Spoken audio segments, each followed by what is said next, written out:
Yo, so check it out. I'm actually caught up on NXT.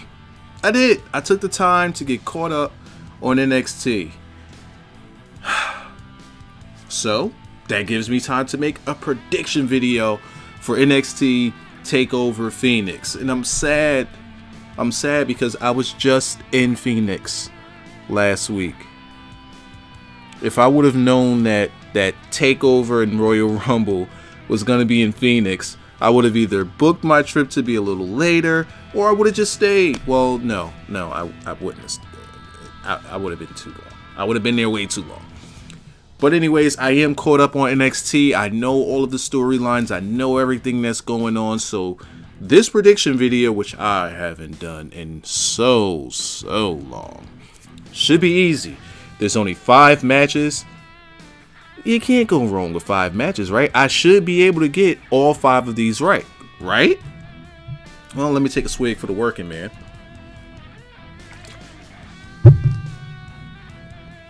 And let's get down to it. So, we have a singles match between Matt Riddle and Cassius Ohno. And the storyline with this one is simple. Cassius Ohno is tired of being a pushover, and he's tired of being fed to the new oncoming stars that are coming into NXT. Now, and typically this would be the role for a babyface that Cassius Ohno is playing, but he's playing the fed up heel here. But here he has 2, not 1, but 2 new upstarts in NXT, and Matt Riddle and Keith Lee. But this match is going to be a singles match against Matt Riddle because he's already beaten Keith Lee. By hook or by crook, god damn it, he already beat him. Now, the last time that Matt Riddle and Cassius Ohno had a match on a TakeOver show, Matt Riddle beat him in 7 seconds by knocking him out. Then they had a match on NXT in which Matt Riddle tapped him out. So, how can this match go? We're coming off of Cassius Ohno beating the piss out of Matt Riddle on the same NXT in which he tapped out. And then Keith Lee coming in and, you know, to redeem his friend. And Cassius Ohno got him up out the paint as well. How can this one go? Typically, this could go in the direction of the babyface getting another win. But honestly, I think it's about time they start further developing Cassius Ohno's character. And I can see him getting the win here. And if I was a booker, in which I am not, because NXT does a very good job in how they structure their storylines and such. But if it was me, I would have Keith Lee cost Matt Riddle the win. I would have Keith Lee do it. Because I want to see some tension between Keith Lee and Matt Riddle. I want to see them go at it rather than it just being a big old circle jerk with Cassius Ohno. Besides, how can you have Cassius Ohno win this match against Matt Riddle without harming him too much? So far, all that Keith Lee has beaten has been jobber no-name guys. While Keith Lee has come in and he's gotten all of the glory, he's gotten all the fanfare. Keith Lee. If I was saying Keith Lee before, I meant Matt Riddle in those situations about him getting the fanfare and the big wins. Keith Lee, on the other hand, while he does get some of the fanfare, he's not getting the big wins. He's lost to Lars. He's now lost to Cassius Ohno. He's coming up with some L's, and it's not looking good for him. So, how do we do anything with this? I say we do a bait and switch, a good old switcheroo. Get Cassius Ohno out the paint with this one, move him onto someone else, and start a nice feud with Matt Riddle and Keith Lee. That's something I'm interested in seeing. I don't know how you guys feel about that, because a lot of people have, you know, certain feelings about Keith Lee and Matt Riddle. They know how they were on the indie scene. Me personally, I don't. And I don't care, because I didn't see it. I don't know what they did on the indie scene.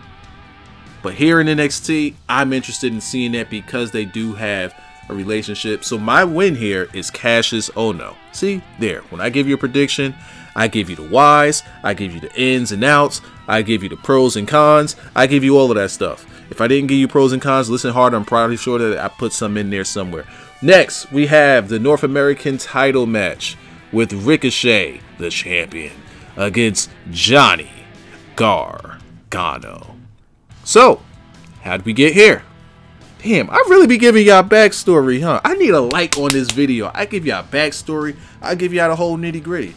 I don't just come in here and say, all right, singles match. Keith Lee is not in. All right, we got Matt Riddle and Cassius Ohno. I got Cassius Ohno because I think that Cassius Ohno needs to win.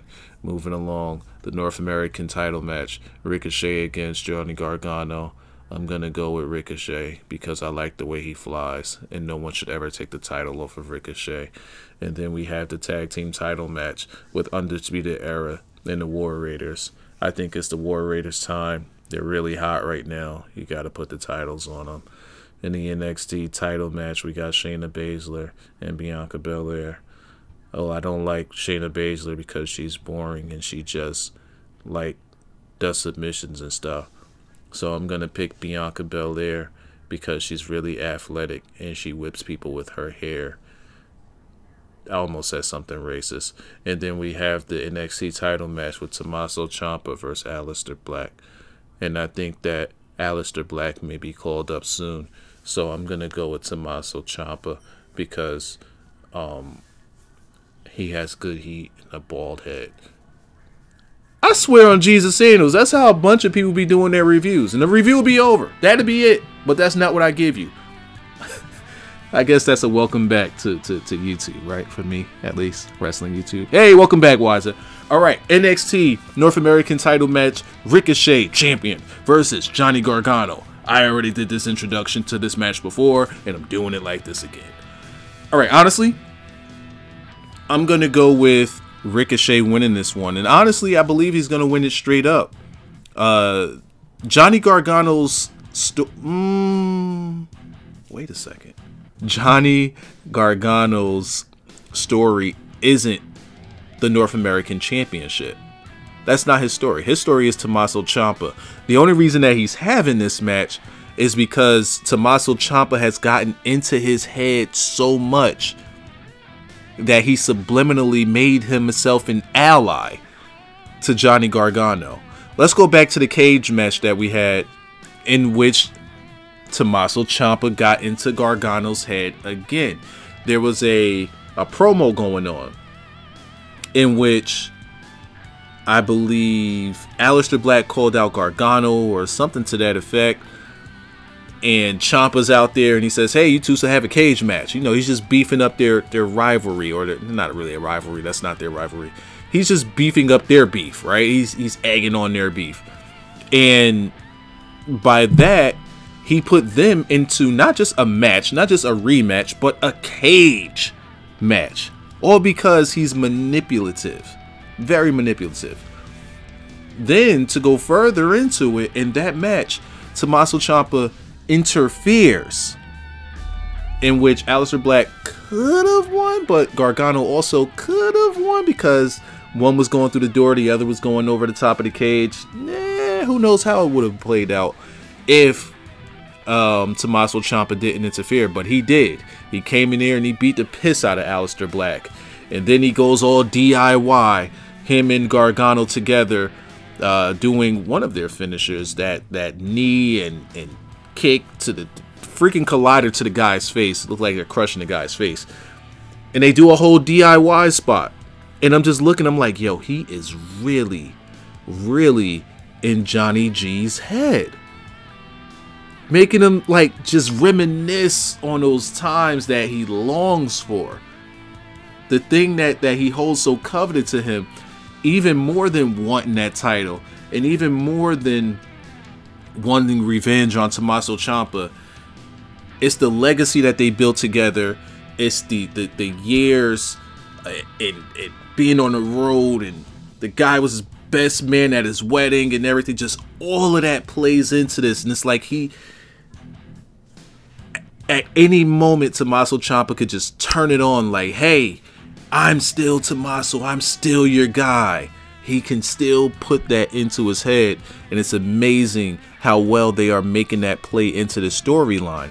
Because now, after that, after he beats Aleister Black in the cage match, Tommaso cuts a promo and says, hey, you won't be able to get a shot at this title, and that's fine, but what you can do is you can go after the North American Championship And just like we were when we were young boys coming into here, and we didn't even have a contract. We weren't even supposed to be here. And now look at us. I'm the champion. You can be a champion. We can both hold the top titles in NXT. Further manipulation. Further manipulation. And he bites on it. And Ricochet bites on it as well. And that's honestly the only reason why we're having this match. This title and this match means nothing to Gargano. And Ricochet winning this match would make all the sense in the world. One, it furthers his standard or his stature in the company and his place in the company. But what does it do for Johnny? See, this match doesn't really have much to do with Ricochet. I don't really have to talk much about Ricochet in this match. Ricochet is going to do what Ricochet does. But this match isn't about him. It's about Johnny. And if Ricochet beats him straight up, it's going to make Johnny question. It's going to make him question if he really has it. Because he's still in his own head. And if he's still questioning whether or not he has it, then maybe, just maybe, and spoiler alert on my main event, maybe, just maybe, he's going to think the only way I can get past this, everything that's in my head, is to beat Tommaso Ciampa. Ricochet's my winner here.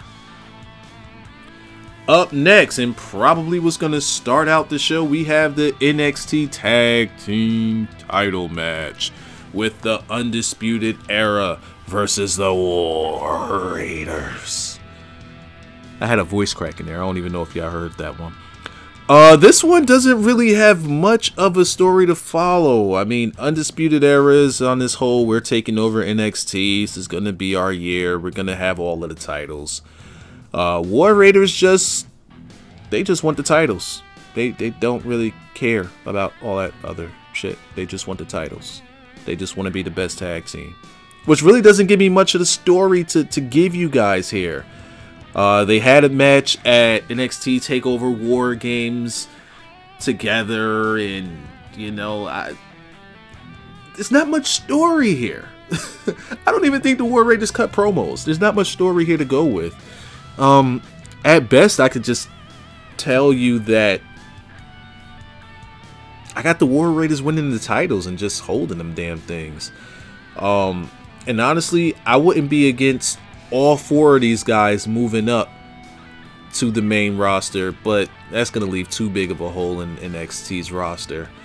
So I'm going to not say that. They're going to stay there, but I just don't see where this one can go. Sure, they could have a feud that goes back and forth.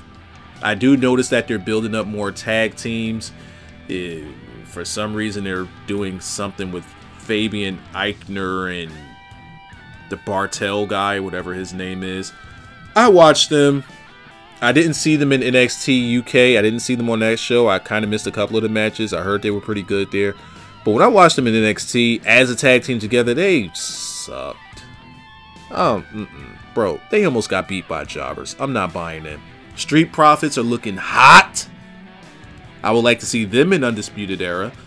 But honestly, I don't know. This match right here, I'm just not feeling because I don't really know much of the story. I'm sure it's going to be an excellent match. It's going to be a beautiful match. But storyline-wise, I can't sink my teeth into it. I don't feel connected to it in any way. Let's move along. Shayna Baszler versus Bianca Belair in the NXT Women's Championship match. This one is this one is tough. This one is tough. I could see this going several ways. One, I could see it as, man, you can't beat Bianca. She's really, really hot. And she's undefeated. I understand that. And then you have Shayna Baszler, who this is her division, period. Point blank, period, is her division. Everything goes through her. HBIC, right? I can give you a reason on why Bianca can lose. I can give you more reasons on why Bianca could lose and should lose, more than a reason in which I could give you in which she should win. The reason I would say that she could win is because, again, You can't beat Bianca. That whole cliche line.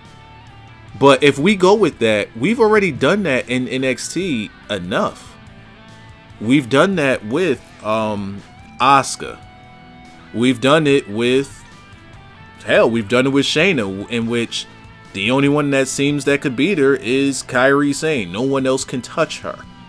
So we've already done it twice. I would say Ember Moon, but Ember had a short title run. And she was undefeated for a long time as well when they brought her up. And by brought her up, I meant like as they rose her through the rankings. So they've already done this at nauseum, right? And they've already, you know, the way that they establish their women is they give them undefeated runs. Bianca Belair has been undefeated for a year now. And that's why she should lose. Because I want to see them do something different. I want to see them get off of that crutch of just keeping a person undefeated in order for them to maintain a name. I could give you two reasons on why Bianca Belair should, or could and should lose. One way that she could lose is straight up. Another way that she could lose is through interference. A cop-out. Keeping her strong. Keeping her safe. But honestly, you can keep her strong and keep her safe even in a straight up loss. Let's go with the lesser of all evils. Let's go with the distraction loss. When you have your distraction loss, that does exactly what I said. It keeps her strong, right? So there's really not much to explain there. But the one that we could harp on is that one where Shayna beats her clean. Because you know what it does? It humbles her. Not only does it humble her, but it makes her more hungry. It lets her know what defeat feels like and lets her know that she does not want to feel that again. And in order to be the top of the food chain in that women's division in NXT, she has to know what it feels like to feel pain and to never want it again. Especially when you're dealing with someone like Shayna Baszler. You don't just beat Shayna Baszler. You have to take her out. You could just simply beat her. You could beat her. All right, hey, yeah, I beat you. I took your title. She's going to keep coming. She's the type. It's like a bully, right? Okay, you got me. You one up me this time, but I don't believe that you could really do it. So I'm the bully and I'm going to keep coming back. But if you punch that bully in the mouth hard enough in which you convince them that they can't beat you back, they'll walk away. And in order for Bianca to do that, she needs to taste defeat. And she needs to taste defeat in which she scares Shayna into thinking like, oh shit, this girl's the real deal. Make it so that Shayna wins by fluke. Now we have Bianca strong but humble. But also knowing that she could beat her. And she was close. And the next time that she gets a chance at WrestleMania weekend, gotta hold this off for the weekend, don't win it now. Win it at the bigger stage, WrestleMania weekend here in New Jersey. Bigger stage, bigger meaning, and a much, much bigger meaning. Did I say meaning already? Bigger stage, bigger meaning, bigger. It's just bigger. All right. Fuck. I messed up. YouTube, don't demonetize me for saying fuck. God damn it. Fuck. I said it again. Shit. I'm not ever gonna get paid from YouTube. Moving along. So my winner's gonna be Shayna Baszler. NXT title match. Look, this one's easy. Tommaso Ciampa's going to win this one against Aleister Black. I already gave you guys the storyline between those two and including Johnny Gargano, which makes it a love triangle. Hell, I can even see Johnny Gargano interfering and helping Tommaso Ciampa keep the title. Or I could see I would like to see Tommaso Ciampa win this one straight up clean. Well, never clean, but straight up by itself. But somewhere in here, you know what? I'm going to say that Tommaso wins this thing by hook or by crook. And Johnny Gargano's going to have nothing to do with it. And I believe they start planting the seeds for Gargano and Ciampa for the Mania weekend. Because ultimately, that's where they want to get to. And them putting a North American Championship on Johnny's not really going to do anything to get them there. Because that focus needs to be 100% on the NXT title. I really don't have much to give you on this because I gave the background of this match during the Johnny Gargano North American title match part. So that's my winner. So I'll give you guys my winners again. Cassius Ohno, Ricochet, War Raiders, Shayna Baszler, and Tommaso Ciampa retaining. I hope you guys enjoyed. It's been a real long time since I've done predictions or even done videos. Hell, we will be streaming NXT TakeOver on my other channel. I believe that channel is look, just type in Wiza in your YouTube search and sub to the other Wiza channel that's there. I'll be doing a live watch party of NXT TakeOver there. I'll even post on here when I'm live so that you guys can see it because you're too lazy to sub to it. And now I'm just stalling. I'm gonna end this video. I'm talking too fucking much. Put a like on it if I didn't see it already. Bye.